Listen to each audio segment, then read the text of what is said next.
And we are live. So, Jeremy, if you Welcome, want, everybody, to this very new concept that we have. This is what we're going to call All-Star Wrestling Debates. For a little backstory of how this all started, last Sunday, as probably everybody knows, we had our WWE TLC pay-per-view, and on the Facebook chat, we kind of got into a pretty heated discussion after the show. There was a lot of opinions thrown out. You know, some people agreed with them, some people didn't. And as I was working on Monday, I got this idea. I know we were so passionate about that debate. Why don't we just make a game show out of it? So here we are. Fast forward 5 days later, here we are going to try this out. We got a lot of great debate questions here, such as who's the greatest wrestler of all time? What baby face would be better off as a heel? What heel would be better off as a baby face? And the be all end all, kind of the question that started this whole concept, what was the most disappointing match of the TLC pay-per-view? But without further ado, let's go to our contestants. First off, from Canada, the former WTS World Champion. I can't recall who actually beat you. The name escapes me at the moment. But one person. your friend and mine, the Canadian Nightmare, Mark Boric. Mark, when this idea was thrown out, you were immediately interested. So what's your mindset going in this match?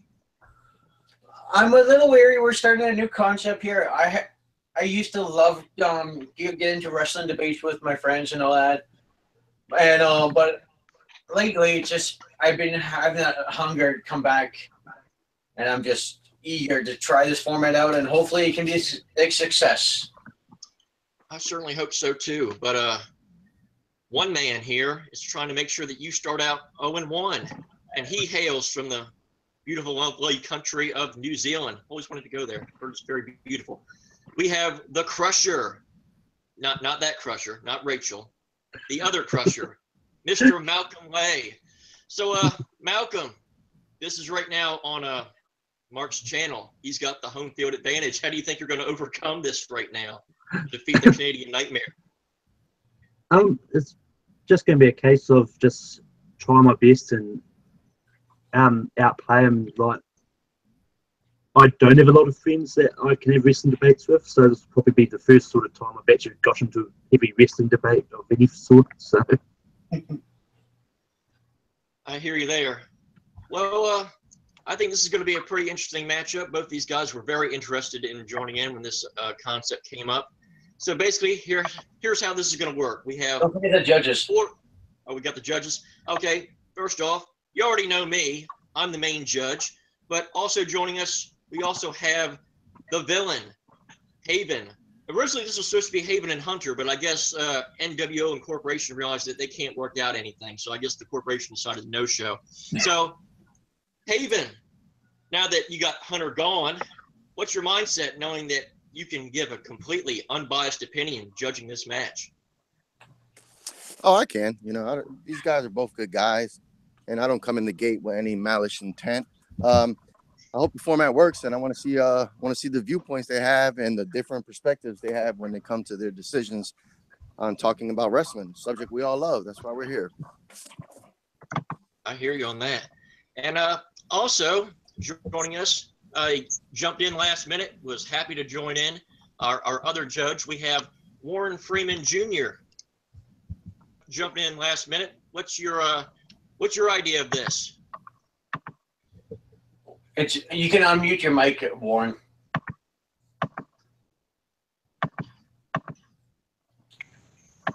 Okay, there you go. Hello. Hey, Warren. Hey, what's up, guys? Hey. Not a whole lot. Thanks for joining in last minute on this. I know this was kind of last second, but hope you can hope you do a good job. Basically, it's all about listening to the opinions, listening to the debates, and basically at the end, just judging on passion and facts, and we'll go by majority decision. Normally, as the main host in most of these other debates, normally the main host would have the final say, but that's not how it's going to work here. This is going to come down to majority vote. If I think somebody has the better argument, but Warren and Haven think otherwise, well, then the point will go to the person with the majority vote. Basically, it's first to 5, 4 regular round questions, speed round, minimum 1 speed round question, and the first person to 5 will be the winner of this wrestling debate. So without further ado, let's not waste any more time. Is everybody ready?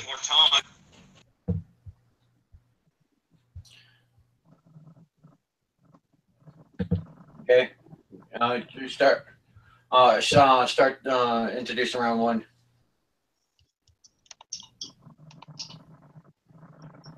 All right. What we're gonna do? Okay, we'll cut this part out because I'm gonna edit it through.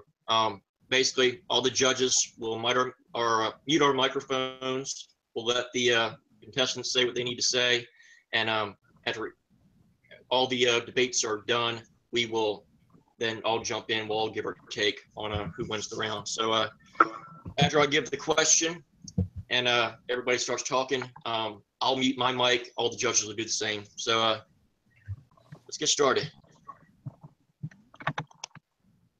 Okay, so what's round 1? All right, so round 1 is kind of the question of all questions. This is the question that has been talked about since the cavemen of 10,000 BC, which, by the way, was a horrible movie, I might add. Damn you, Roland Emmerich. It's guys, flat out, pure and simple. Who is the best wrestler of all time? So, without further ado, let's start with Malcolm. Who is the greatest wrestler of all time? For this, I had to pick The Rock because like he's just been so out there, and like he's headlined a lot of like 5 WrestleManias and has also competed in 6 others. And yeah. All right, so we got Malcolm with The Rock, with the great one. It'll be kind of hard to argue that one. But Mark, who do you have to go up against the great one as the greatest wrestler of all time? Unfortunately, with The Rock, he was only around for 5 full years, 96 through 2001. My wrestler is who other than the Nature Boy, Ric Flair. Woo!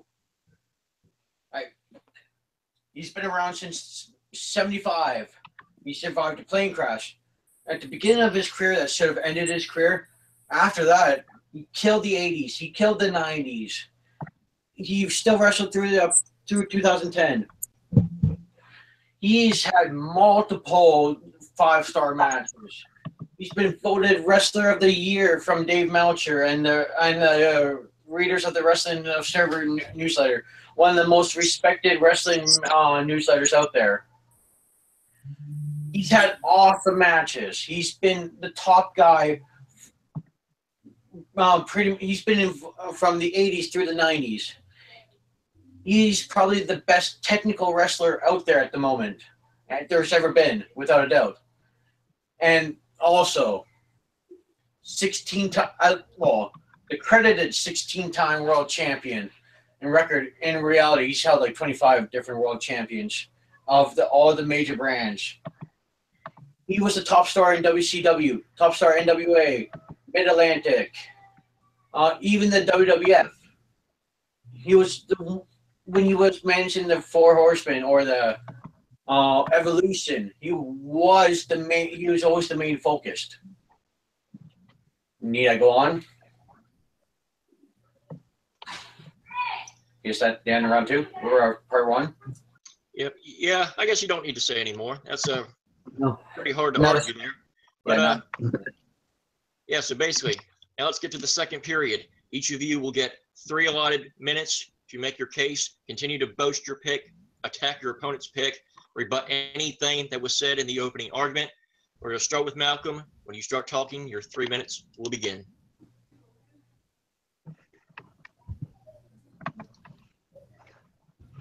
Well, I admit it's going to be hard to argue against Ric Flair. But I mean, like, to start with, The Rock is a lot of his catchphrases are highly credible. There's like, and I mean, it's from his catchphrase "Slay of SmackDown." That's how they got the name for SmackDown. I mean, like, it's also been included in the dictionaries. I mean, and he also holds the record for most war shows main evented in 1 year, which was 38 in 2000.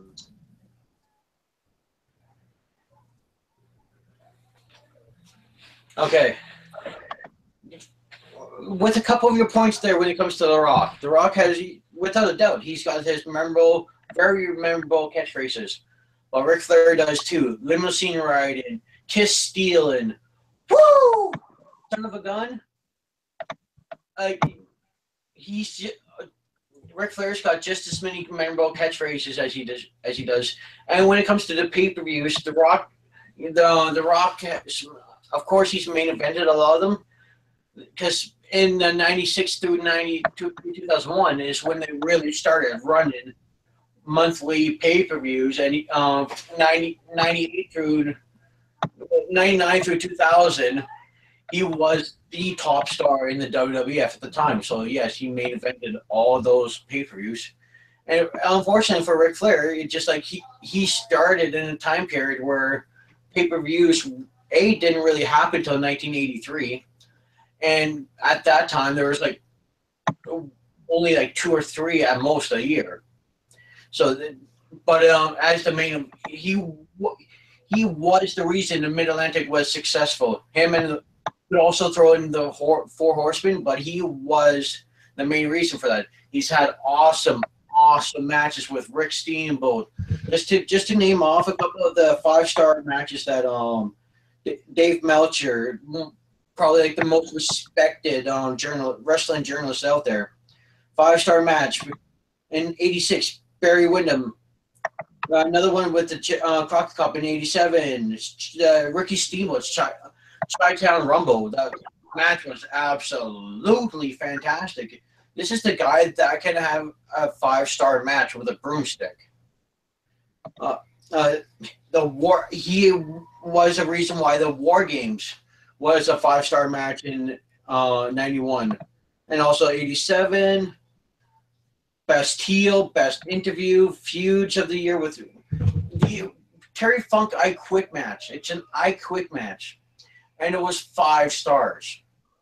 A lot of that was due to Ric Flair. Ric Flair carries the company. He is known as, to be the man, you have to beat the man. Like the Four Horsemen. Evolution with their TNA, like he was the reason a lot of people were watching TNA when he was in there. Definitely wasn't for the storylines.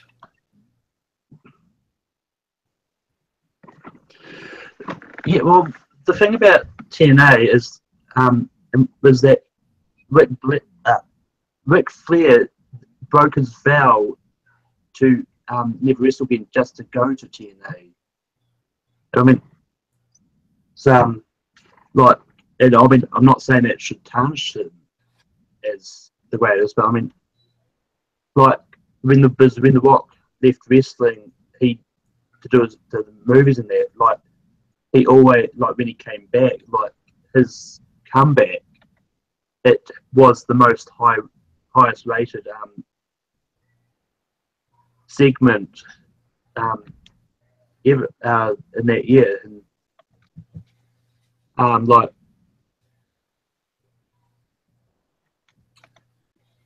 I mean, The Rock has won a lot of different titles himself, and I mean, like his finishing moves, like, are quite often repeated by different wrestlers, and yeah. When it comes to the finishing move, yes. His finishing moves aren't really copied in wrestling that much. Granted, Ric Flair took the figure 4 from Buddy Roberts, but he made that move extremely famous, and it is definitely one of the most copied moves. And if you ever watch The Miz, extremely hard move to do. If you ever seen him try to perform it. All right. Mark's 3 minutes have expired. Malcolm, you have 58 seconds remaining. you can now use what's left of your 58 seconds to counter anything that Marcus said.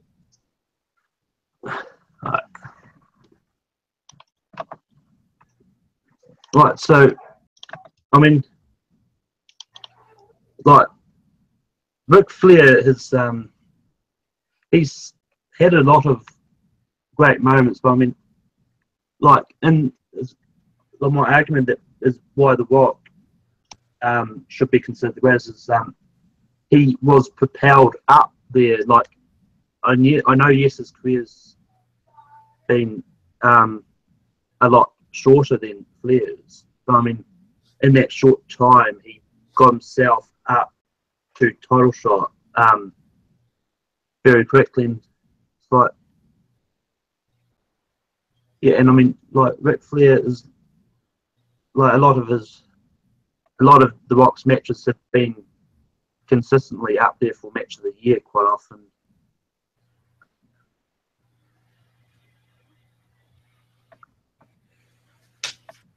Okay, and a period 2, I take it.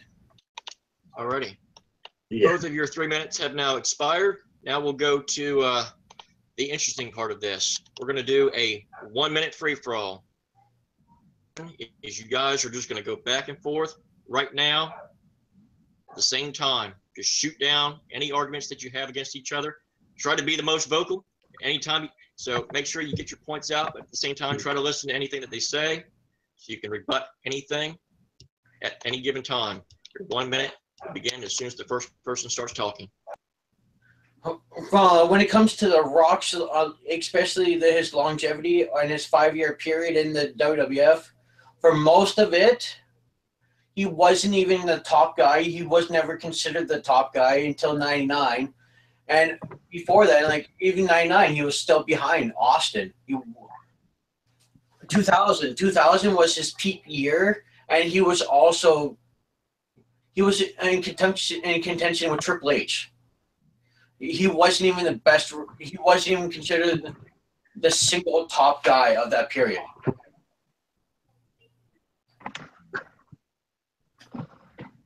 Yeah, I mean, it's this is but like Ric Flair's been up. Yeah, Ric Flair's been great. So I mean, The Rock is like a lot of the wrestlers consider him one of the big superstar, big draws. When it comes to that, everyone considers Ric Flair the greatest. Everyone. All right, that's going to do it. 1 minute free for all is expired. So that was an interesting back and forth debate. Both of you brought some good arguments to the table. Let's start with Haven. What stuck out when it comes to both arguments? Oh, you all set? Yep. Good. All right. Must be another customer. Good thing we're going to edit this.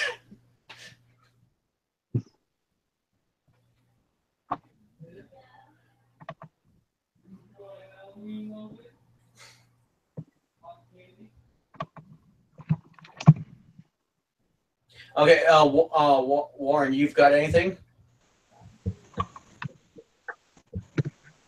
You got anything? Yeah, you want me to pick who won? They know that, yeah. Can you hear me? Yes.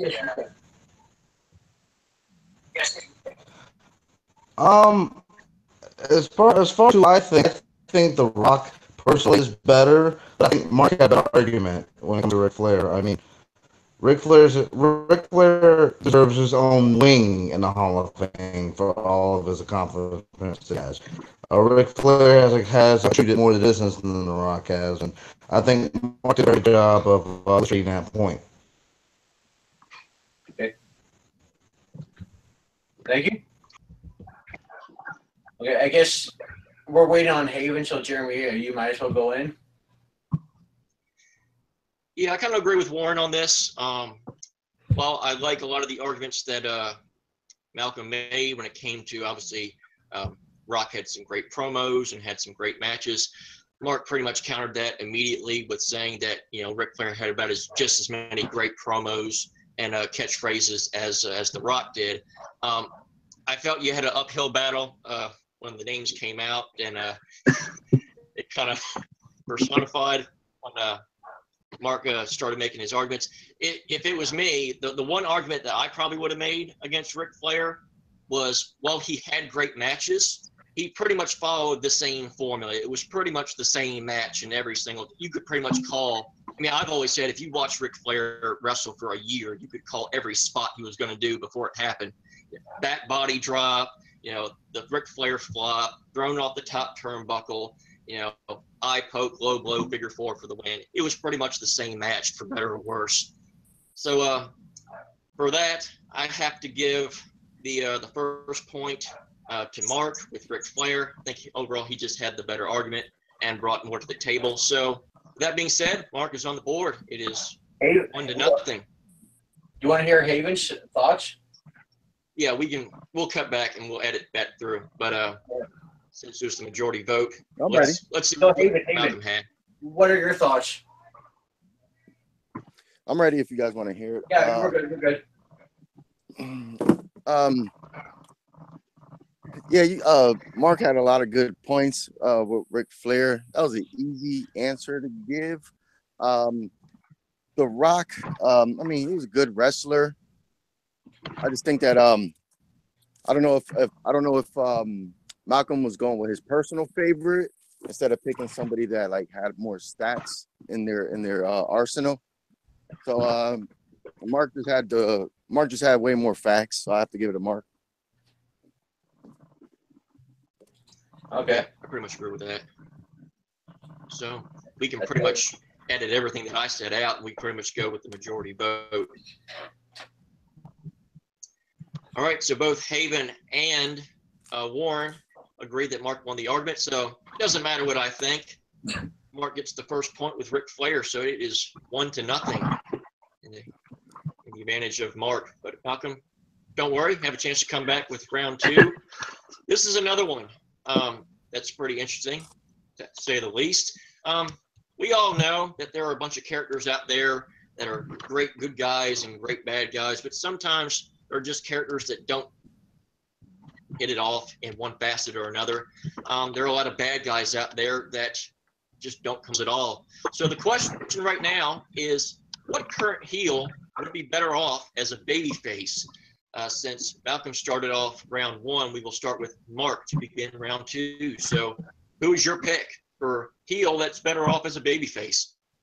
Okay, my pick is probably one of my personal favorites. I've been watching this guy since his Montreal indie days, and that is, of course, formerly known as Cesaro El Generico, Sami Zayn. This guy, you've heard of Ricky Steamboat. Like, he's one of the guys you never turn him heel. He's a lifelong babyface. Guess what? Sami Zayn is a lifelong babyface. This is a guy that is over the last 12 years since he's been in. He's been a babyface, and he's been one of the most popular babyfaces in wrestling, including WWE. Like everywhere. This guy is without a doubt. Like you see him, you want to get behind him, you want to root for him, you want to cheer him on, you want to see him win. He doesn't always win. He does make a good underdog babyface, but you always get behind him. He has awesome matches. You just Ole. And his theme is, when he was on the Indies, his theme was just instinctively quotable. You were chanting along, you were singing along to it. And in WWE, his ska theme, it just, you hear it, you just get behind him. He is a guy that is a lifelong babyface, and he definitely should not be a heel.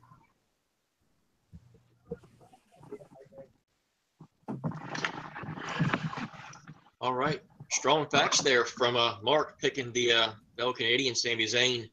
We'll see who Malcolm brings to the table. Who do you think is a heel that's better off as a babyface?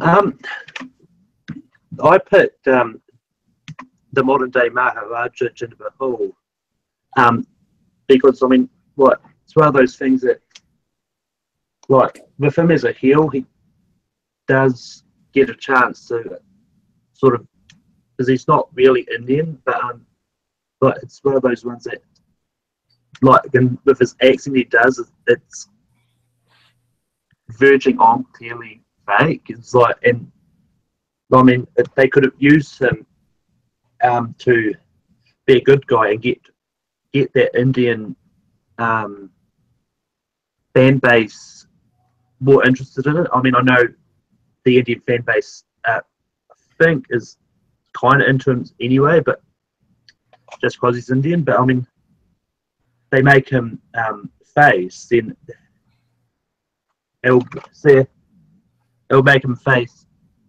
We'll get that much more.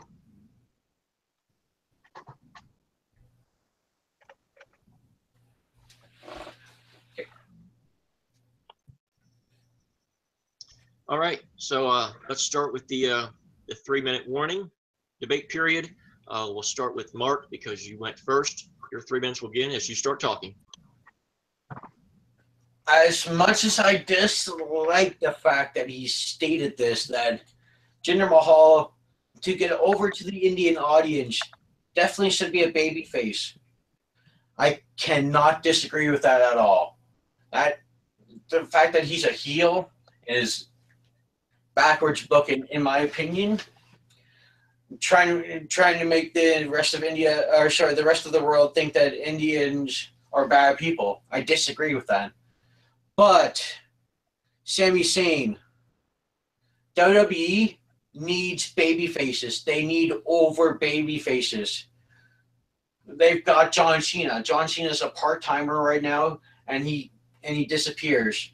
Other than that, you've got you got AJ. AJ's up there, and also you've got, trying to think of other baby faces or over baby faces. I can't think of any. But everyone else is a heel. All the champions are heels. You've got no one for them to go against, and you need Sami Zayn needs to be a baby face, and he needs to be a heel, which, given his opportunity, he will get himself over. But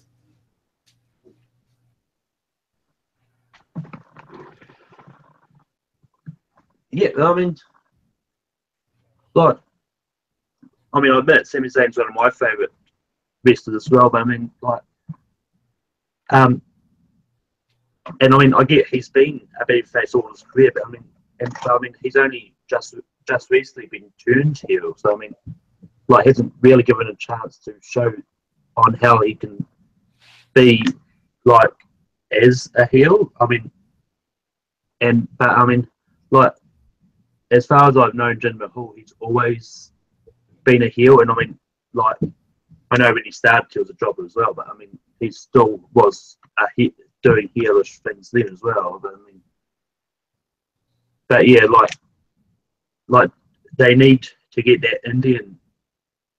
As I said, they need to get the Indian audience as well. And I mean, like, if just showing Indians as doing bad things is not the way to do it. I agree. Granted, Sami Zayn has recently just turned heel, but this is a guy that needs to be a babyface. He has the crowd behind him. Without, as badly as he's been booked, he still got the crowd caring about him, which is remarkable. And with Jinder Mahal, he'll get, turning him babyface. You'll get some of India. Remember, there's the 1.3 billion population that they like to promote. Like what? 0.00004% of that 1.3 billion actually care about WWE. It might not even be that high. So you'll have a really small audience to that will be cheering for Jinder Mahal. Other than that, there's just there's no reason to really like him. You've never been given 3-man band is like the only remote chance, and he was a jobber, and that was just because like he was somewhat funny. But other than that, there's no reason at all to get behind Jinder Mahal, other than the fact that you're playing on the Indian stereotype, or you could even say racism, where oh he's Indian, so I gotta like him.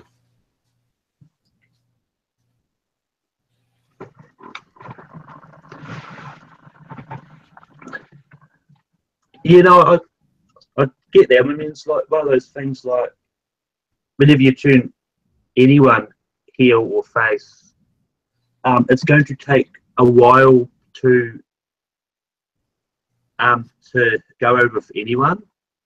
And I mean, that's the thing with Sami Zayn is like, even though he's been face all his life, I mean, like he's still finding his feet as being heel. So I mean, it's like,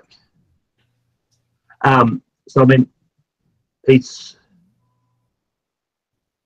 still sort of getting there. So I mean, it's going to take a while for him to show if he can be heel. And I mean, like the way WWE goes, I mean, if the experiment doesn't work, then he'll be changed back.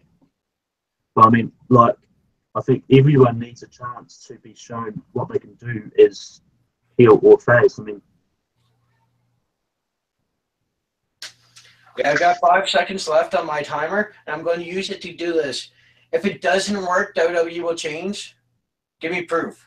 That doesn't happen in 2017. All right, Mark's time is up. Malcolm, you have 54 seconds left. So, hey, at least you didn't have 5 seconds.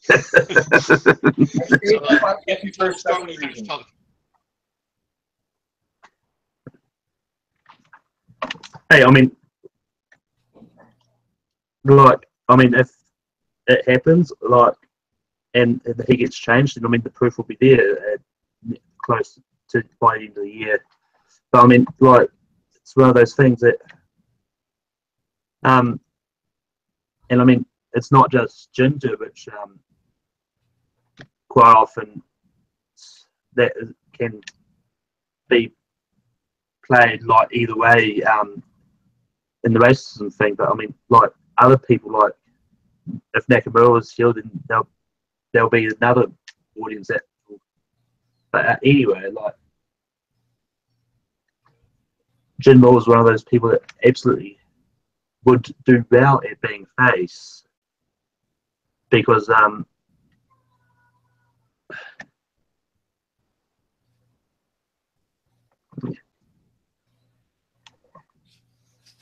End of period 2. End of period 2. All right, now it's time for once again the 1 minute free for all. So don't hesitate to just interact when somebody starts talking. You know, I noticed Malcolm in the first one, you kind of let Mark get his say in, but don't let it out. Get some cheap shots in there if you want to. So 1 minute will start when the first person speaks. Really, I'm just focused on the fact that you scared the hell out of me with WWE might turn Nakamura heel. That scares the hell out of me. That would not be. That would be terrible. And I could see them going very racist.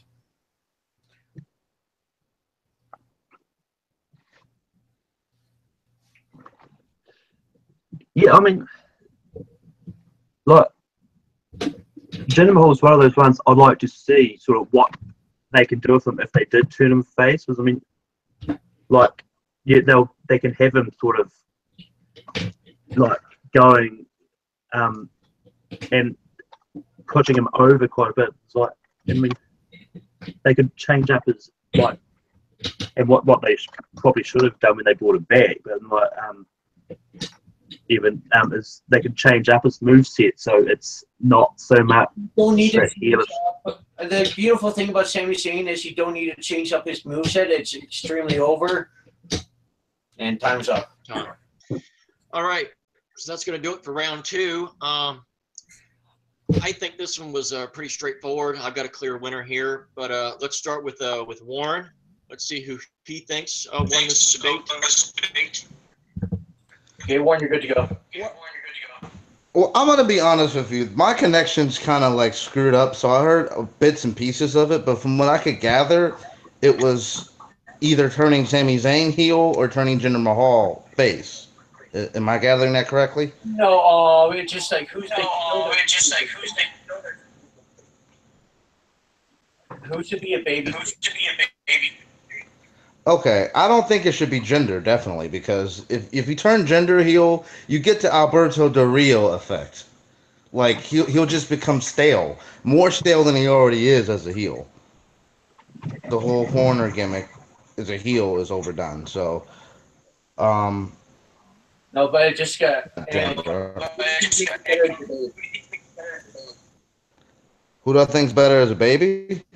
No debate.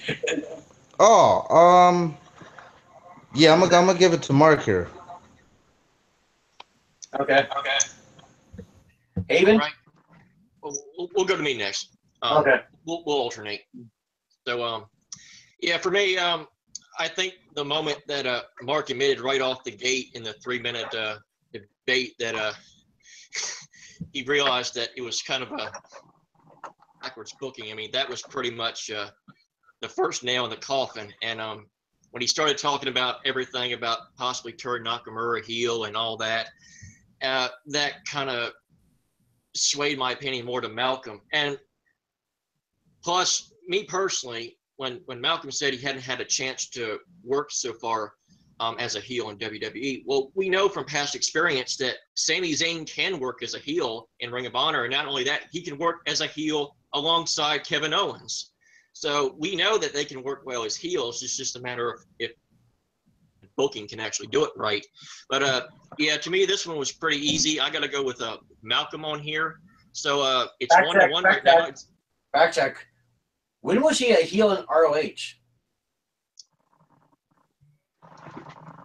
Kevin Owens and Jericho were a face tag team. Were they? The entire time?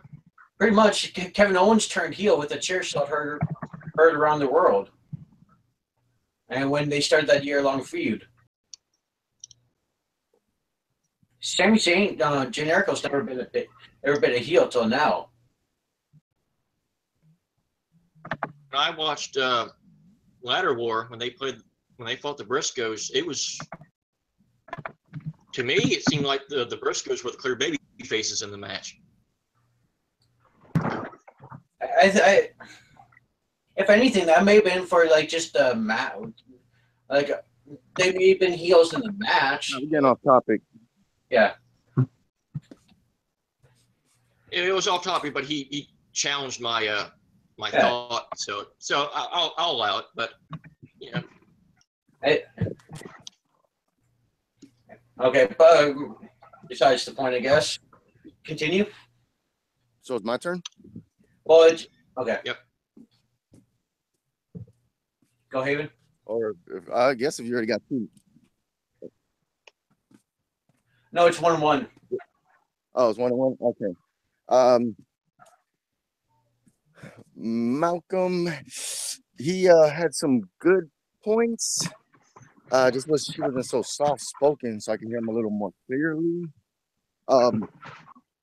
And your argument, Mark, is just with Sami Zayn. That dude sucks.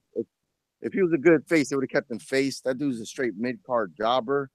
They're trying to capture the Daniel Bryan with him coming out dancing and trying to get the crowd behind him.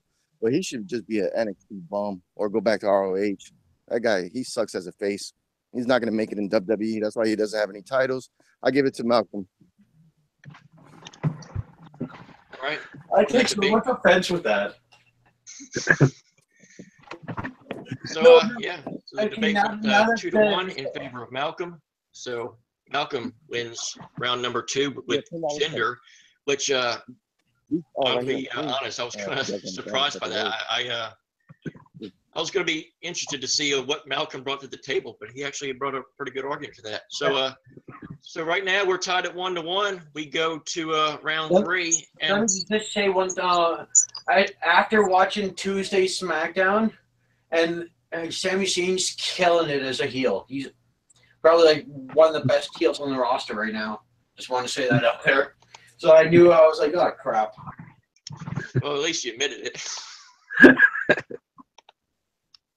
All right, so we go to round 3. So we went from one side of the spectrum, what current heel would be better off as a babyface. Now we got to go to the other side of the spectrum. There are some baby faces out there that we don't give two shits about for a very, very, very, very long time. So we want to ask our two comrades, what current baby face would be better off as a heel? I wonder what 2 picks will be chosen. Do you know who they might be? So let's start with Malcolm. 2 people have you chosen? I have chosen John Cena. Because I mean, like every time he comes up, he's sort of divided in the crowd. Like there's always going to be half that like him, half that don't. I mean, when you watch his matches, like the chance goes like let's go Cena, you start, because like it's just a constant back and forth like that.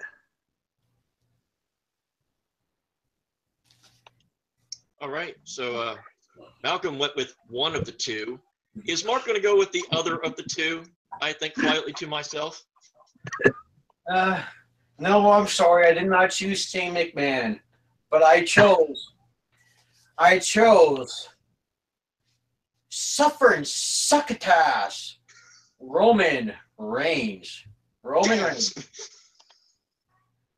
Hey, let's just go with for extreme quick example, a recent when John Cena and Roman Reigns fought.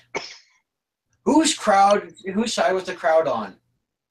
100% John Cena. They booed the crap out of Roman Reigns. Roman Reigns is without a doubt probably one of the most hated guys on the roster right now. He's with the Shield. The Shield gets cheers when he speaks, or if he's referred to, he's getting a little bit of cheers, but most of the time he's getting boos. This is a guy, and his attitude is like, it's no, like I don't care. Like pretty much like the guy who doesn't give a shit. This guy always looks like he's pissed off. This guy is better off as a heel right now. And still, the crowd already wants to boo the crap out of him. John Cena, let's just say it comes down to longevity makes you popular. John Cena has had the longevity, and for the most part now, even his detractors are on his side now for the most part. John Cena needs to stay a babyface, and I've got a lot of reasons why. And we'll hear those reasons why coming up shortly. But Malcolm, you will lead off in this debate. Why is John Cena more worthy of being a heel over Roman Reigns? I can't wait to hear this. Well, I mean, like my favorite promos of John Cena has actually been like back in the day when he was back doing his old rapping stick, which was, I think, but that was before he became popular. And pretty sure he was considered heel at that stage. Then he sort of changed up his gimmick again, and like then this was the start of his face. I mean, like John Cena is probably near the end of his career because I mean he's had lots of injuries and I mean like Roman Reigns, like he's good. I mean like I mean I've like with Roman Reigns' promos he's said in that I've always considered him a heel personally. So I mean, like, he's pretty much always been a heel to me. So John Cena's always been a heel to you. That just there was a time, granted, like 10 years ago, you should have turned John Cena heel. Yes. But we're not talking 10 years ago, we're not talking about 5 years ago, we're talking about 2017. And in 2017, you could go back 3 years ago too. John Cena was still getting the boos, but it started going over. He started getting the cheers. He started winning a lot of people over for longevity. Roman Reigns. There was a time after as soon as the Shield broke up, there was about a year. It took about a year for everyone to start really hating on Roman Reigns, especially with him getting stuff down our throats. I believe it was 2 years ago. There was the vacant WWE title tournament where he won. He kind of got a bye. It was basically with the 3 members of the Shield in the finals, and that was the perfect time to turn him heel and do what his nephew or his uncle, The Rock did in 1998.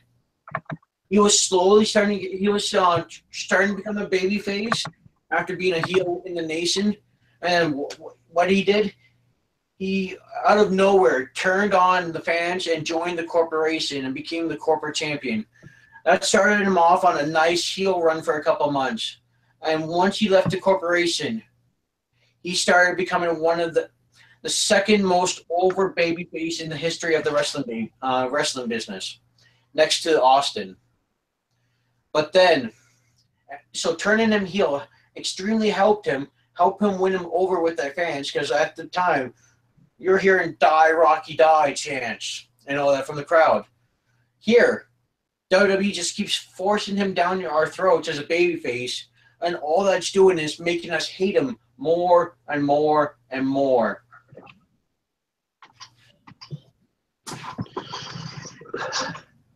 Well, I mean, one of the main reasons that I think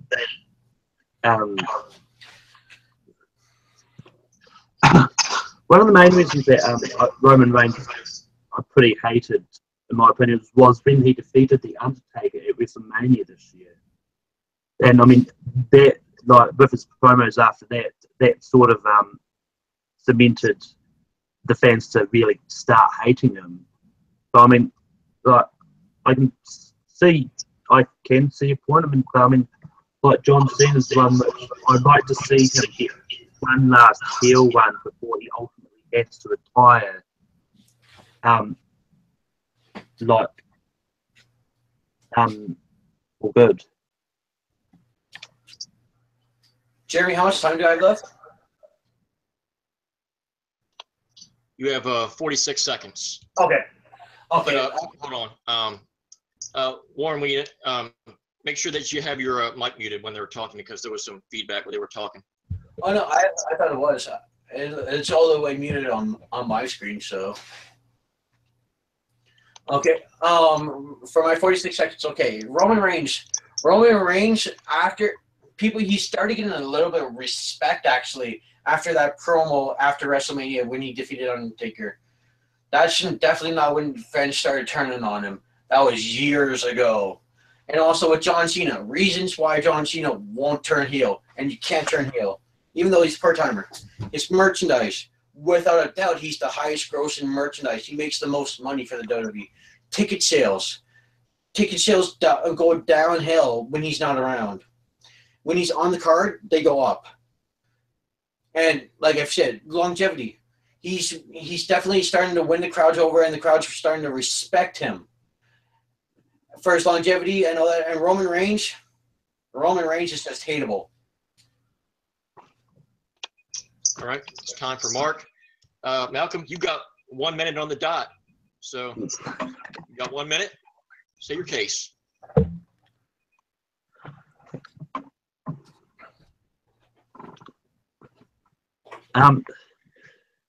Yeah, I mean, John Cena is probably the highest grossing merchandise seller on on the docket, and it's not going to change. I mean, it's one of those ones that, like, you're still going to get people who probably still buy his merchandise if he turns heel. Roman Reigns, he's seems to be sort of floundering. Like, he's one of those faces which doesn't really know if he's a face or a heel himself. And I mean, it's like there's his promos and that's still been pretty much close to on the heelish side. Like, but he keeps saying that I'm the big dog here. Like, and one of his best promos I've seen from Roman was his promos that he did against John Cena. And that's time. Very All right. So, all right, we got Roman Reigns and John Cena in a 1 minute free for all match that they had at No Mercy. All right, so 1 minute. State your case. Time starts when the first person starts talking.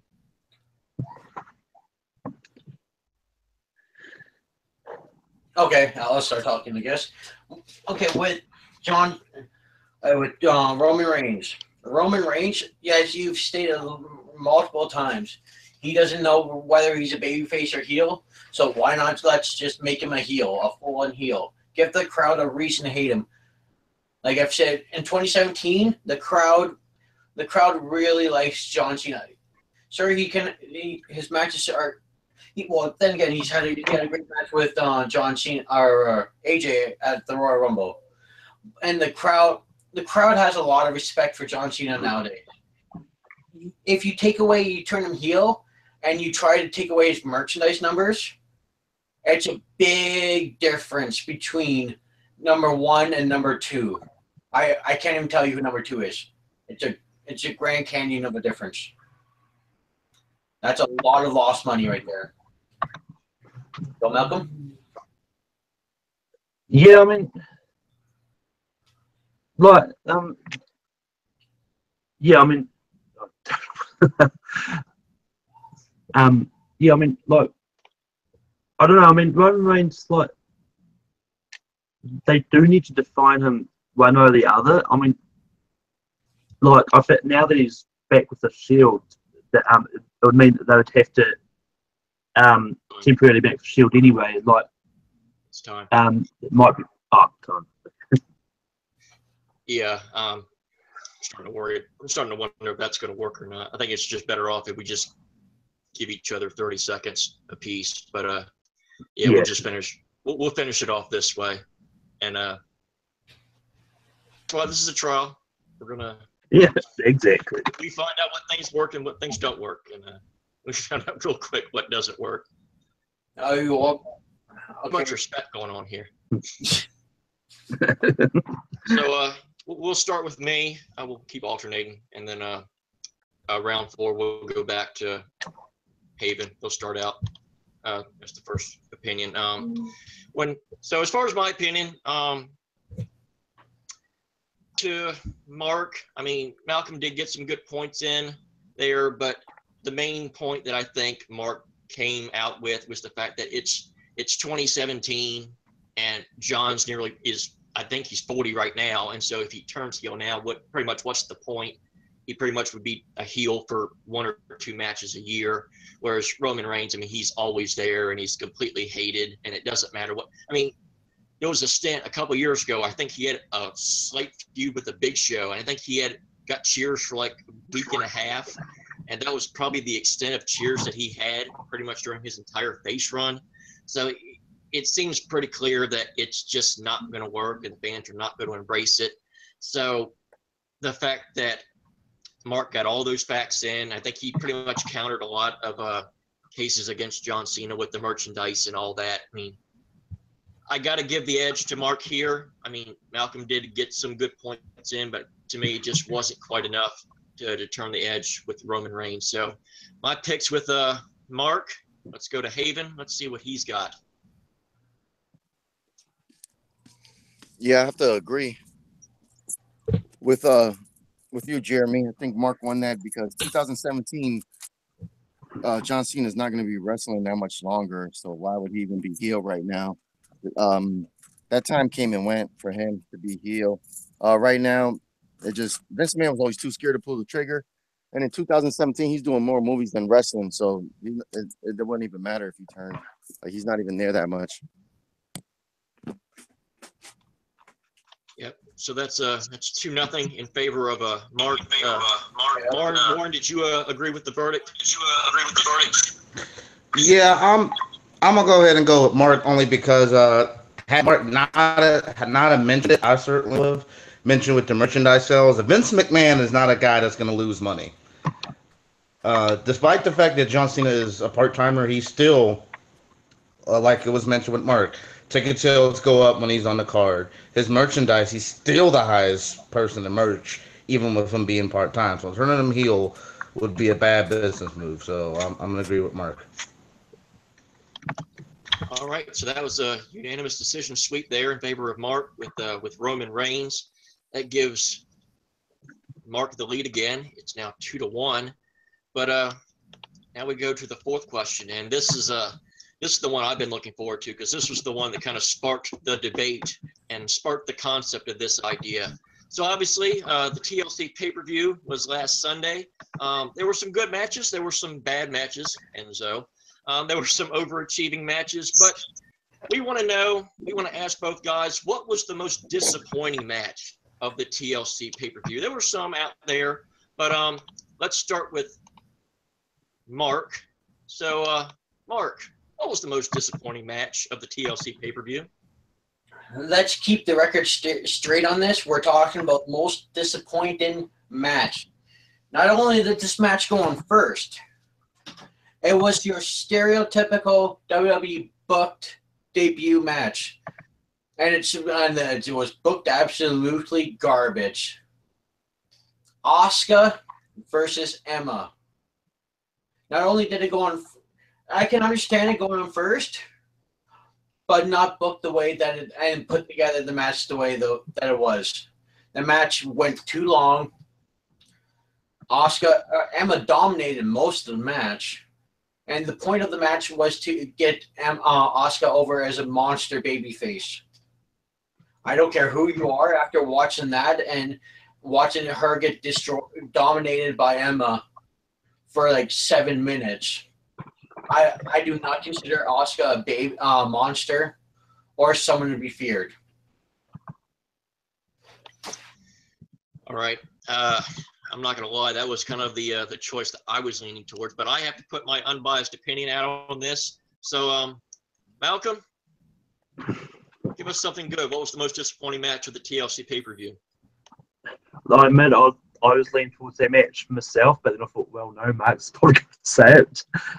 So the match I picked is probably going to be is Elias versus Jason Jordan. This is a match that that you knew was going to come from the first Elias song, and it literally had no build leading up to the pay-per-view. It was just there as a bathroom break match before the main event. It was just, I mean, they could have done more than had Jason Jordan get really over, but it just did nothing for either of the wrestlers. So I picked it. All right. So we got Elias versus Jason Jordan. At least I think that's how you pronounce his name, Elias. Is it right, Elias? Elias or Jason Angle. It shows you how much I care about that guy. So we got that guy and Jason Jordan versus Asuka and Emma. These are pretty much the two matches I thought were going to be on here. But let's see what you guys bring to the table. Let's start with Mark. And your 3 minutes will start when you start talking. Talk some trash about your match. Before the match begins, let me paint a little bit of a picture for you. Asuka, complete. Let's just assume that people have watched NXT.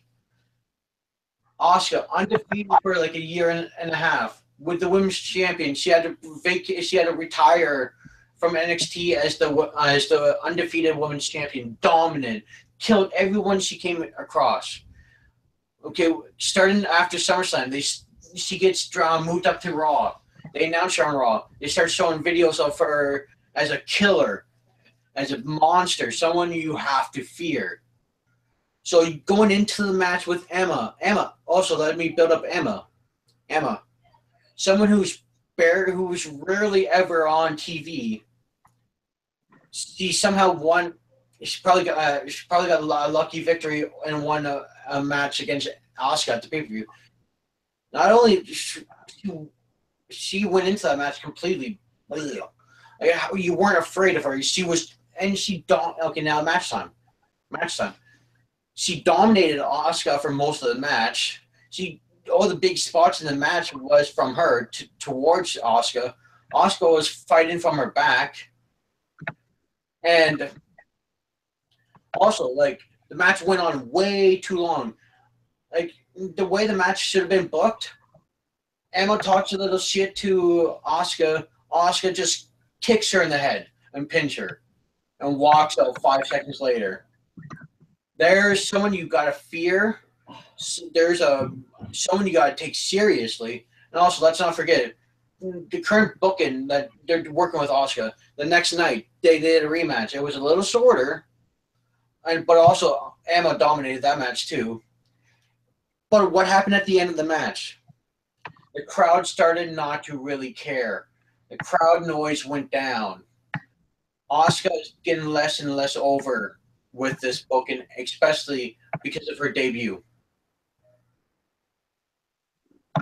And so that comes down to my most disappointing match. Yeah, Elias Jordan. In all honesty, I didn't expect anything of that match. It was an okay wrestled match. Other than that, was I really disappointed in what I got? No. Was I disappointed with Asuka Emma? Big time.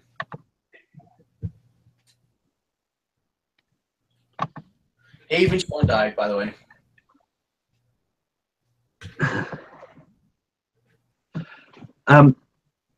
Yeah, I mean, like, I can see where you're going with, I mean, with the Asuka Emma, but I mean, like, there was, like, I mean, I myself, but I mean, like, I agree with a lot of your points on it, but the Elias Jason Jordan, like, it just, like, they could have had it as a match from after the first Elias singing promo, rather than just doing the whole stupid comedy skit like throughout the pay-per-view. They could have just had it as a match and done with, and like, it would have been nice to have some form of build up that there's a chance it could have happened before one of the Raws beforehand. When it comes to Elias and Jason Jordan, you kind of knew what you were getting when that first song happened earlier in the night.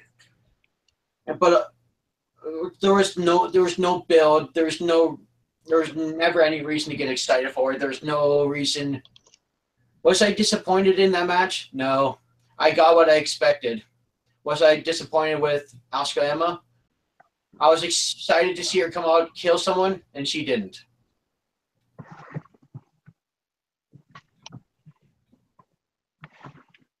How much time do I have left, Jeremy? Your mic's muted.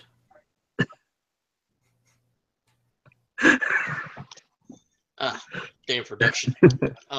Malcolm, you've got 1 minute and 41 seconds left. Shit. I can't defend.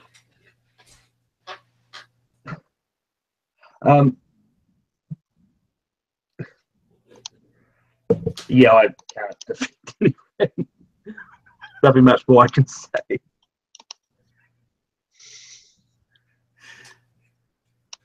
Okay. Yeah.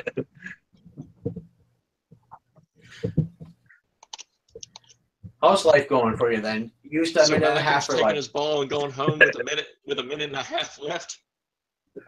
Yeah, Oh, that's a damn shame. yeah. All right. Well, Malcolm's taking his minute and 25 seconds and going home with it. So let's see if he can come back with this 1 minute that remains. So let's get started. Maybe if Malcolm can get the first shot in this free-for-all, maybe he can take up as much time as he can in this free-for-all. So first person that speaks, time will start. Yeah, I mean, the thing with Asuka versus Emma is like, it was a match of like, I mean, like, yeah, I didn't think Asuka needed to dominate it. Like, I mean, I get it was a debut and she still came out with the win in the end. But I mean, Emma is another. Asuka needed to dominate. The hype for her, produced by WWE, was she was pretty much the next Goldberg. Even her dying days in NXT, she was hyped up as the next Goldberg. Goldberg streak. She runs through people like Goldberg. She needed to dominate that match because they hyped it up like she was the female version of Goldberg. So she did need to dominate that match.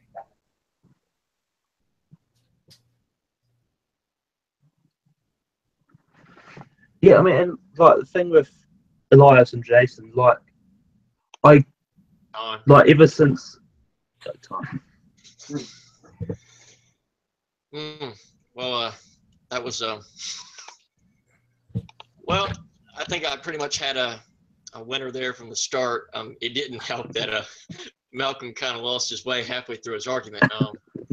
I was waiting for you to say that Jason Jordan was a really good wrestler, so you expected a lot more of that match, regardless of the lack of build and all that. Whereas Emma, we've never looked at Emma as being a great wrestler, and Asuka, has her moments, but you can't really tell if she's, or that we think, just because her matches are usually as short as it is. But yeah, unfortunately, you kind of lost your way there halfway through, and yeah, Mark's argument of the fact that the match went way too long with Asuka and Emma, especially considering Emma's like the sixth top diva on the Raw roster. It didn't help matters at all. And then the fact they did the exact same match on Raw didn't help matters either. So yeah, I have to go with Mark on that. Unfortunately, Haven, typical NWO style, walked out mid-match. So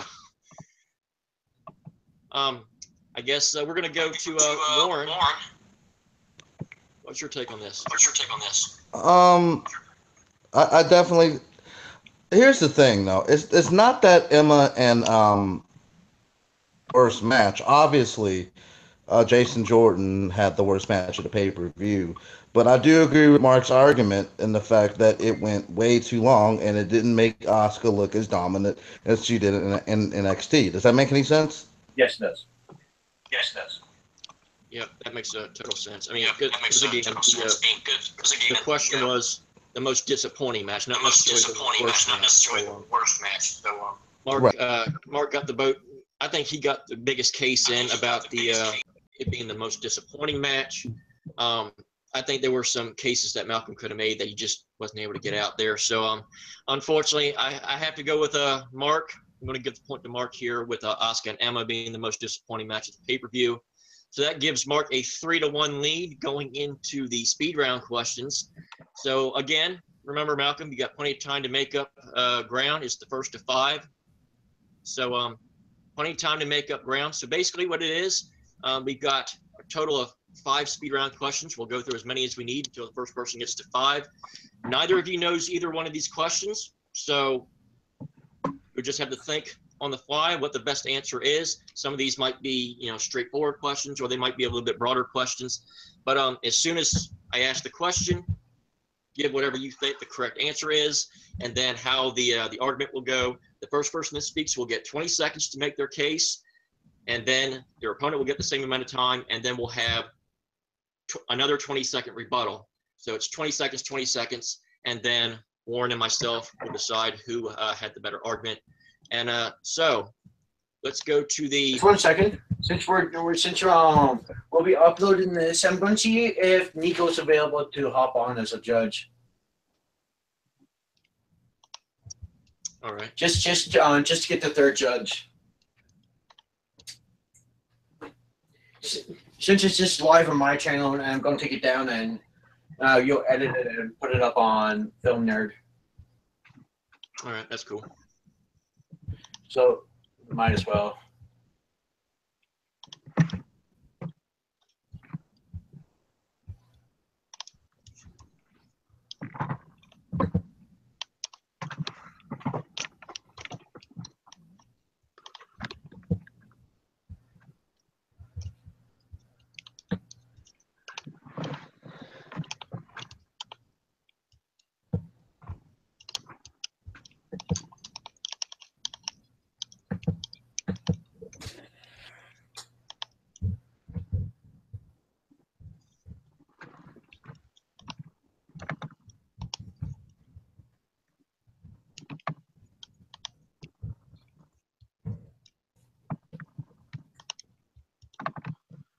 I'd just give it like 2 minutes. If I haven't heard from him, then Yeah, that's fine.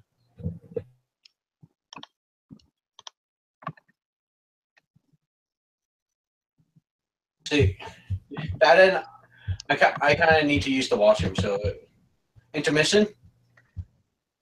Yep, I guess that'll work. Okay. If anyone needs to go do it, we'll be back in like 3 minutes, 4 minutes.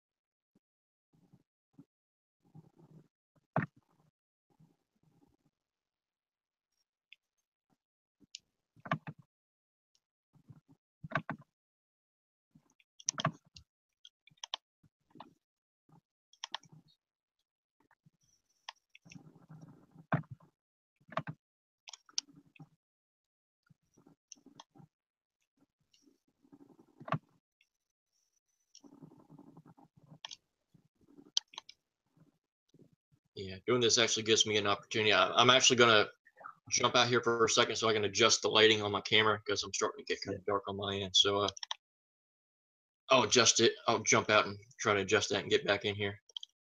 Yeah.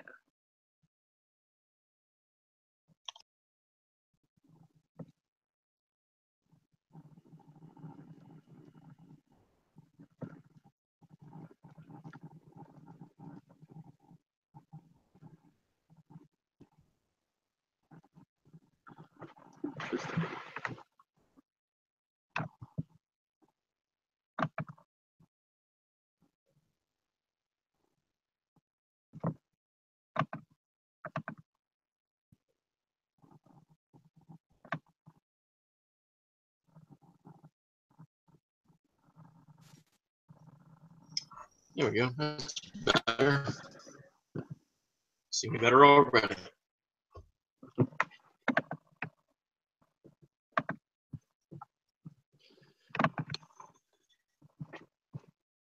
Camera. It's not light sensitive at all. I mean, it can't catch any light.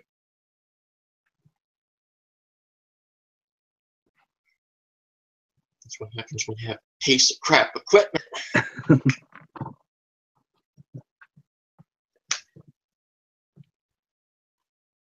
Yeah, I just found a page that said that according to the Wrestling Observer newsletter, Roman Reigns is actually the highest merchandise seller out of all the full-timers in WWE at the moment. So,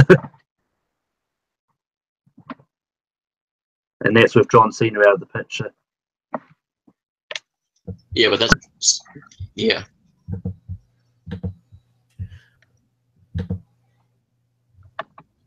I know. Okay, I know. I haven't heard from him, so we'll just continue. So, you guys can be honest. What do you think of the overall thoughts so far? I'm liking it. Yeah, it works.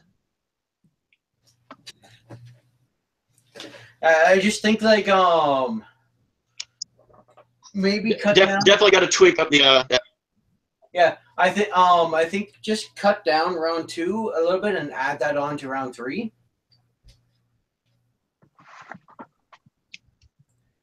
Just to actually make the back and forth last a little longer.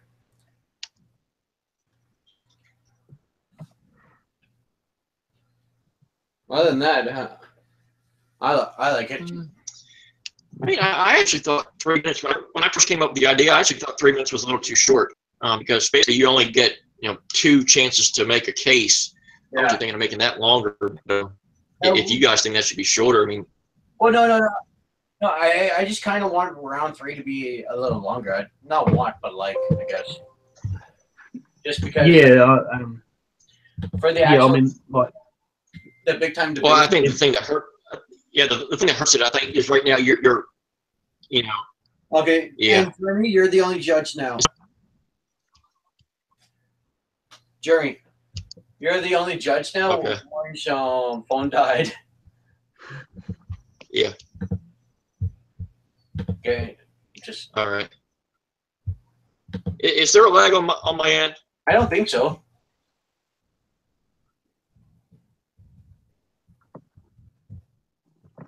All right. When this sentence is over, say now. Okay, now. Oh, sorry. No, do it again. Repeat that. All right. When the sentence is over, say now. Now. No.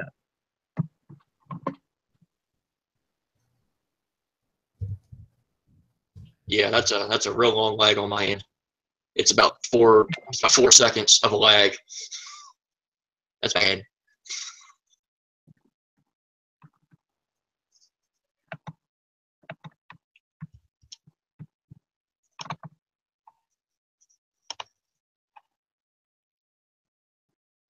Hold on a minute. I'm going to jump back out again and then try to re-enter because I jumped out to try and bump up the lighting on mine, and I think it messed it up. So let me try this again. Christ.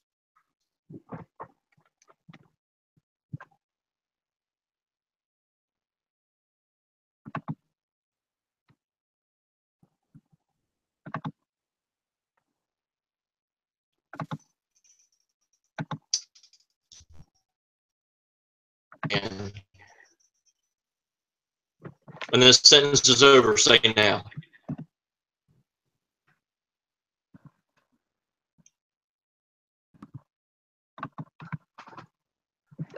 So I think Yeah, I've got a might be lag through. on mine now.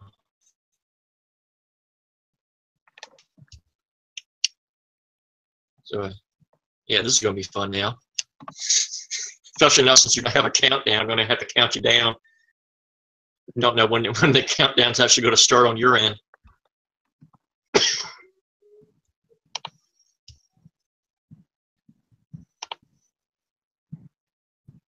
Oh, now we lost Mark.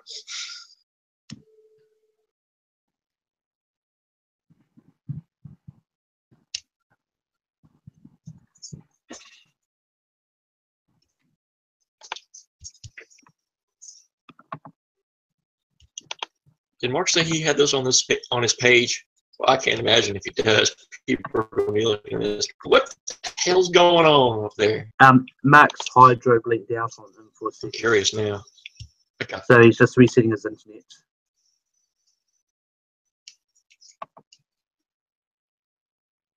All right, that's fine.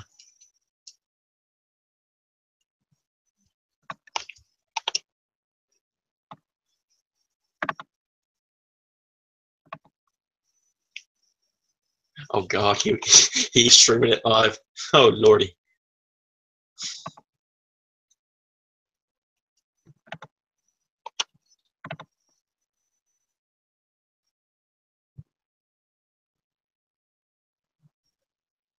Oh boy, that's saying something. Mark's page and the 2 videos my face is on both the thumbnails. Yeah.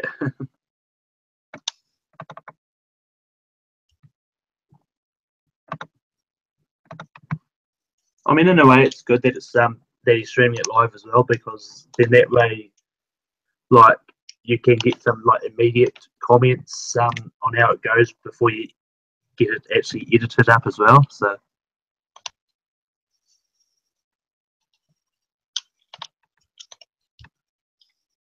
Get to see all the behind the scenes stuff, kids.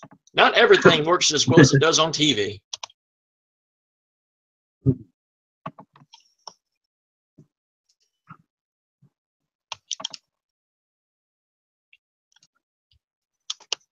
I mean, when I did my my worldwide movie trivia match with David, I was a little disappointed about the stuff that they cut out. Like Case's second question that he asked to me, they cut that entire question out because I turned it into more of my my patented homage gifts.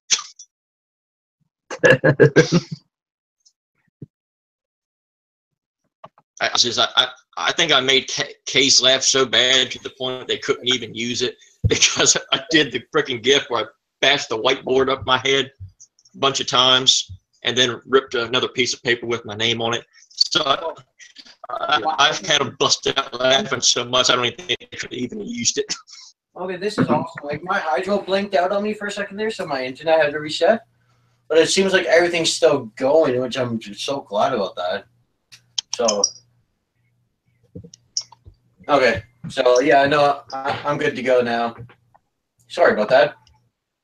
It's alright. It was just weird. It's a nice day outside, too, so there's, like, no reason for my hydro to blink out. Okay, we can continue on with the speed round now. I think Hayden said he's going to try and get back in. Oh, okay. All right. Yes, just let me see.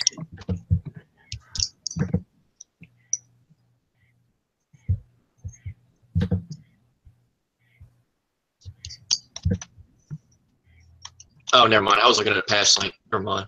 Okay, yeah, no, I disregard everything I just said. I think you're just a judge for now.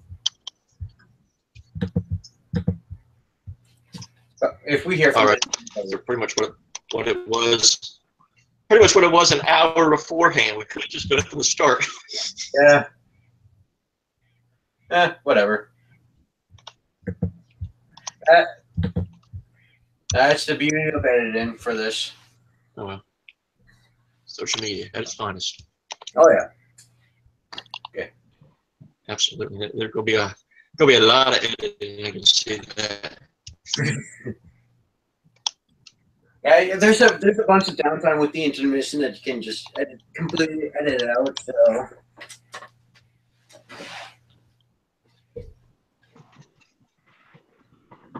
Okay, we're good to go. All right. Okay.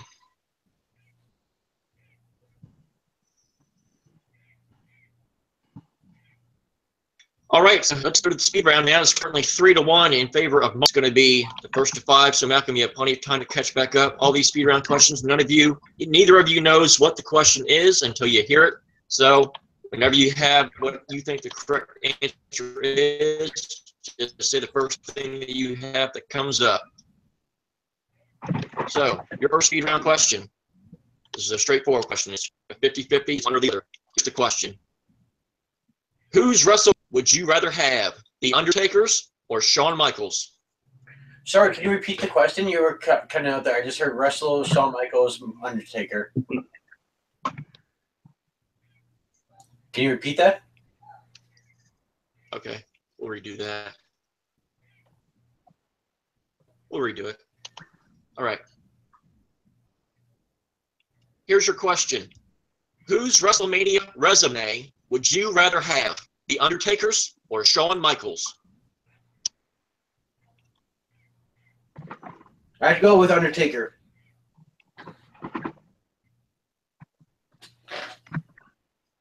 All right. That means Mark will be arguing on behalf of The Undertaker. Malcolm, you're going to argue on behalf of the Heartbreak Kid. Mark, you're 20. Remember, it's 20 seconds. 20 seconds, and then an additional 20 seconds to rebuttal. So, Mark, your 20 seconds will begin when you start talking. The Undertaker's WrestleMania streak. Hey, it's the WrestleMania streak. It's been one of the most important things in the wrestling business in the last 25, 30 years. Well, 25 years, whenever this got going. And also, you can get called back to wrestle one match a year and for a big payday and let your body rest. That, especially at your age, that's awesome. Time. All right. Malcolm, you now have 20 seconds. Make your case. Yeah, well, Undertaker's streak is legendary. But I mean, Shawn Michaels has his streak is he's always come to WrestleMania. He's always brought the show. I mean, yeah, he's not in a wrestling capacity anymore. But I mean, his streak, he always still brought the show every time he wrestled. Time. Yes, sir. Yes, Mark, you've got another 20 seconds. Okay. Rebuttal. Yes, Shawn Michaels has had some great WrestleMania matches, without a doubt. There's a reason why he's called Mr. WrestleMania. But Undertaker in the last, since pretty much, for the most part, since 2001, when he first had his first match with Triple H, he's also had great matches with Shawn Michaels, with Triple H, CM Punk, Edge. Time. All right, 20 seconds to rebuttal from Malcolm. Yeah, I mean, Undertaker has had great matches. I'm not saying he has. So I mean, the Undertaker's streak is it's been broken. It was broken by Brock Lesnar, and that kind of stopped it. But Shawn Michaels, his streak is Time.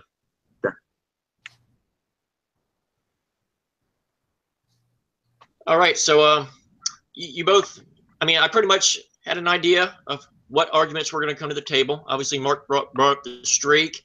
Malcolm brought up quality of matches, which obviously is the reason why you could make a case for either one. I think Mark kind of hurt his argument a little bit when he talked about that his greatest matches were with Shawn Michaels. And then, of course, you have the idea that Shawn Michaels had matches with The Undertaker and then a bunch of other great matches. I mean, you could say his matches were okay at worst, whereas Undertaker had a lot of shit matches, back in the early 90s. I mean, you want to go back and rewatch Giant Gonzalez or King Kong Bundy? I don't think so. So it was really close. I mean, Mark, he focused pretty much on the streak, but as soon as Malcolm said, "But the streak is over," so you pretty much don't have that anymore. I got to give the argument there to Mark, or to Malcolm. Excuse me, misspoke there.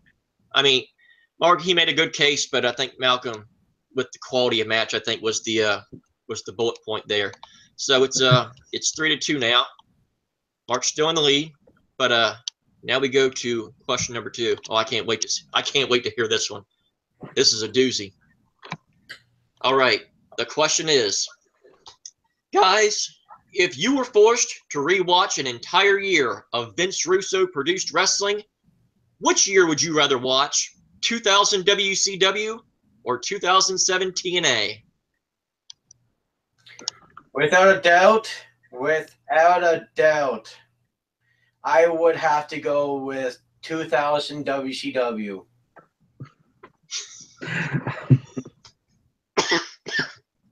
I'm choking just over the sight of 2000 WCW. So this is going to be interesting. Mark Boric trying to defend 2000 WCW. Mark, why would you rather watch a continuous year of 2000 WCW? Let's just say, I actually, for the most part, I've gone back and rewatched a lot of 2000 WCW just because I get entertained and I can start asking, what, why, and I just find it in hindsight fun to watch and how chaotic it is. 2017 TNA, just boring and just confusing, really confusing. Time. All right. Well, that was an interesting argument of what made me want to watch 2000 WCW. I don't know if I entirely agree with it, but 20 seconds. it's his case. So. All right, 20 seconds, Malcolm. Let's hear what's so great about 2017 TNA. This is where I pretend I know stuff. I mean, I'd probably watch TNA because I've never once watched TNA, so I don't know what it's like. And I mean, much rather watch it than WCW because like I've watched bits and pieces of it, and it's just not good. And TNA is slightly better. Time. I get Both these answers are just making me gag. Hey. Yep, you get another 20 seconds. Okay. Yes. Oh, no, don't get me wrong. I kind of like going back and watching WCW 2000. Right now, I'm also on the podcast. Like I'm rewatching 2000 WCW with guys from Keeping It 100 or 200, 2000, I guess, with their podcast, going back and watching all of the nitros from there. But also, 2017 TNA is just flat out boring, and you see all matches repeated, like all the same matches. You'll get variety, and you'll get a lot of entertaining matches that are fun to watch. All right, Malcolm, 20 seconds. Do your worst. Yeah, I mean, like even though the TNA matches are boring at best, but I mean, they can be fun to watch as well, just for the entertainment sake of knowing how bad they are. Like the stuff I've seen of the WCW at that era is like it's a bit slightly worse. Time. To quote the guy from Rocky IV, throw the damn towel. I like 2000 WCW. What can I say?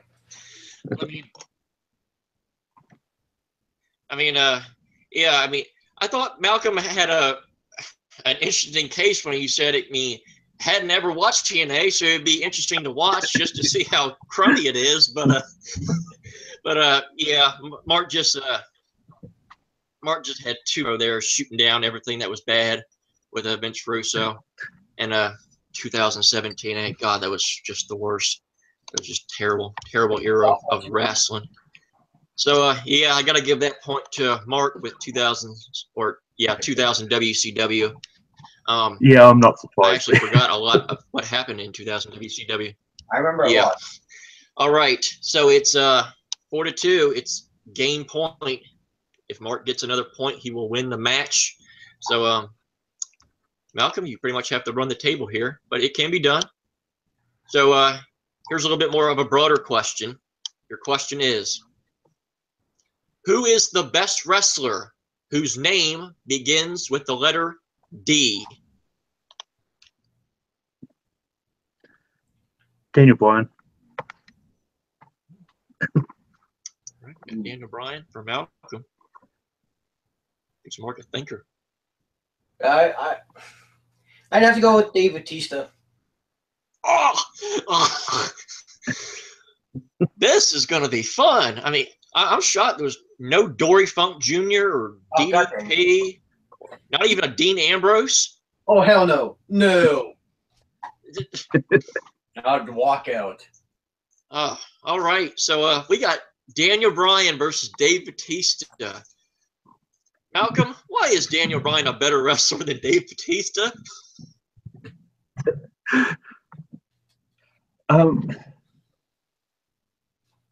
Well, he's a better wrestler than Dave Bautista. He always has interesting matches. Like in all his matchups, like he's shown that he's really why he's a good technical wrestler. And he quite often gets the win quite a bit. So. Time. So, interesting first argument for Daniel Bryan. Mark, you got kind of an uphill battle here with Dave Bautista. Why is Dave Bautista possibly a better wrestler than Daniel Bryan? Okay, here we go. Daniel Bryan. Daniel Bryan is probably one of the best wrestlers out there right now. And it's a shame that he can't be wrestling right now. But in 1 year, when he leaves WWE and his contract's over, he'll be killing it in New Japan or the other indies, and he'll be having a hell of a time, put on great matches. Daniel Bryan, in his past, awesome wrestler. And no, I can't say anything bad about Daniel Bryan. Time. That was a great argument for Dave Bautista as the best wrestler, Mark. I can't do it. I got nothing. You want to just throw in the towel now and just concede the point? Yes, I do. But I wanted to have a good first part. Here, I'll do the honors for you. I'll throw in the damn towel for you. So I was wondering where that argument was going, and I was like, wait a minute, he's not even trying to defend Dave Bautista.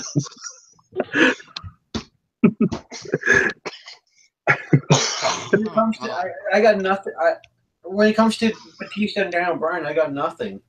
I like Batista, and I like his work in the ring, but it's just Daniel Bryan. Daniel Bryan's one of my faves. Oh, lordy. So with that point conceded, it is now 4-3. Still in favor of Mark. I guess he realizes he's got 3 points to work with. He'll just give one up there and try his luck with the next one. So let's move on to the next question. We've talked about this guy earlier in the show, but now we have to ask, what is The Rock's worst pay-per-view match?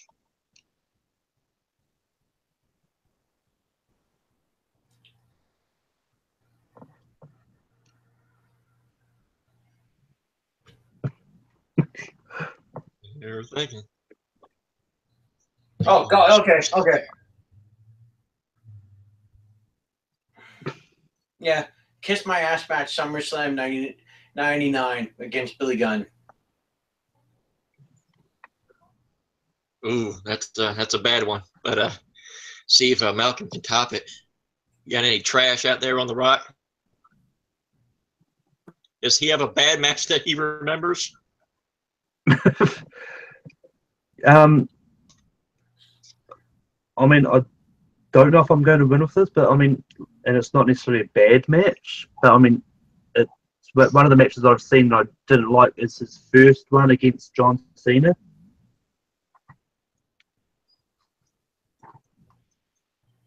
At that Mania. Right, that's WrestleMania 28, I believe. That's it. Yeah. That's interesting. I would have actually went with the second match they had personally, if you were going to go with worst Rock match. But yeah, so we got Rock Cena 1 versus Kiss My Ass match. Mark, lead the way whenever you're ready. The name says itself, Kiss My Ass match. It was also they were trying to promote Billy Gunn. They were trying to push Billy Gunn as a top guy after him winning the 99 King ring. Let's just go with this match. Included the hidden guest who was under a carpet. This large woman with rip holes in her pantyhose around the panty line, and it involved kissing that ass.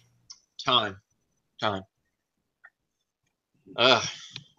In homage of Kiss My Ass, you got a real stinker argument in there early on. So let's go to Malcolm. Rock Cena 1. Why is that the worst Rock pay-per-view match? Yeah, I mean, this is probably going to be a downhill bet for me, but all the Rock matches I've watched, I like, but the reason I didn't like the first one is because it was just the first match that The Rock has done in ages, and like you could tell that he was still pretty rusty in the ring, and it really showed. It's quite obvious. Time. All right, Mark, you got 20 seconds. Rebut. When it comes to Rock Cena, that match wasn't. Yes, he hasn't wrestled in a good while before that one, but that wasn't the worst Rock Cena WrestleMania match. The worst one was the one that came a year after, and like that match was just. The first match was actually pretty good. The second one, not so much, and also the Kiss My Ass match. Billy Gunn. Billy Gunn is no one cares. Time. All right, this could be your last 20 seconds, Malcolm. Make them count. Yeah, I mean, Billy Gunn, he hasn't really quite liked. I mean, I found that actually being quite entertaining. I mean, well, in wrestling ways, it wasn't the best wrestled, but I mean, it's still, I thought it's good entertainment wise. And I mean, like the first Time. So, yeah, I just realized I said rebut about Kiss My Ass. I'm such a pun idiot. So, yeah, I mean, Mark got a lot out there when it came to a Rock match, and it's just a stupid gimmick, and they just tried a bunch of it. I mean, it literally smelled of more Vince Russo, even though I don't even think he was in the company at that point. He left in October. Yeah, oh, so he was. Lovely. Well, you didn't even get that out there. That would probably been another thing that could have, another bullet point that you could have got there. Malcolm did get some points in about, the match was boring and, Rock was really rusty, but Mark really did get the argument in is that it was still the best Rock Cena WrestleMania match that we had. I think the second one was far more boring. It was just a complete finisher fest with the last 15 minutes of that match.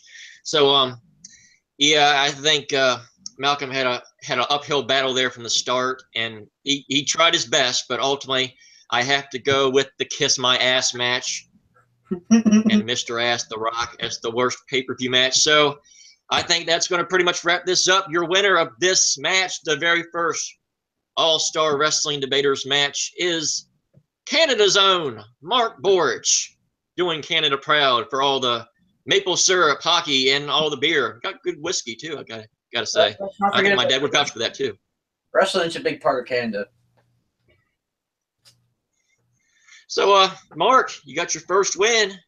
You have won the series premiere of hopefully several more wrestling debating shows. Another credit to your long list of accomplishments. So, but you're still not the champ. Still not the champ. Soon enough. So gotta get through the Omega or Evolution or whatever his split personality's taking over today.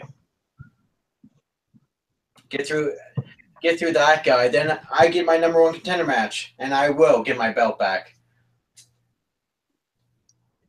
And I don't know if I should even say this right up now, but I think for a match like yourself against Alex, I think that it's time for a certain type of championship caliber questions to be asked again. So if anybody out there is interested in a certain question maker making the questions, JTH is right here available to make those questions for that Alex Ward and Mark Boric match.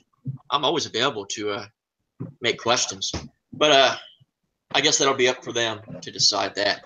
But yeah, enough talking about me. It's time to talk about the contestants, because that's the important thing. Malcolm, you had the home field disadvantage here. Mark definitely had seemed clear from the start. He had a little bit more of the wrestling knowledge that he kind of used against you there. Yeah. How much do you think that played a factor into the outcome of this? Oh, I mean, a lot of it did like saw his options for the third and fourth. Thing is like I instantly thought, well, I don't know how I'm going to counter them at all because it's just like John Cena versus Roman Reigns is like it is clear that Roman Reigns is the most hated in these full time. So I mean, but yeah, I knew it was going to be one of those ones which it's just going to be interesting to see if I could get an like. I mean, I was surprised that I actually won the argument with so. Yeah, well, you had an uphill battle. I'll admit that, but you know, I'll give you a round of applause for stepping up to the plate against a very worthy adversary who definitely knows his wrestling knowledge and definitely knows how to debate that knowledge. So I'll give you definitely 2 thumbs up. You stepped up to the plate. You were a very worthy foe. Definitely shot down a lot of Mark's arguments too. There was a couple that he had absolutely no counter for. He didn't even try to make an argument against Daniel Bryan. I mean, How can he? I thought he was going to come up with something. I mean, anything. Nothing that would have been good against Daniel Bryan. I had ideas, but then just like using them against Daniel Bryan is not. You could have said he could have beat Daniel Bryan in a match. I mean, that could have proved he was a better wrestler. That didn't happen though, did it? But yeah, I guess even at WrestleMania 30, he didn't do that. So Yeah. I guess you couldn't even say that. Yeah. So, yeah, that was a lot of fun. So I hope everybody enjoyed this first edition of the All-Star Wrestling Debaters. Hope we can do many more of these. If anybody is interested out there of debating against the best of the best, feel free to join in. We're open to any additional competitors to join in. But until next time, hopefully next time, that's up for you all to decide. Until next time, this is JTH, along with Mark Borch and Malcolm the Crusher Lay, saying until next time, thank you for watching, and we all bid you adieu. And thank you to Warren and Haven for helping judge until your phones died.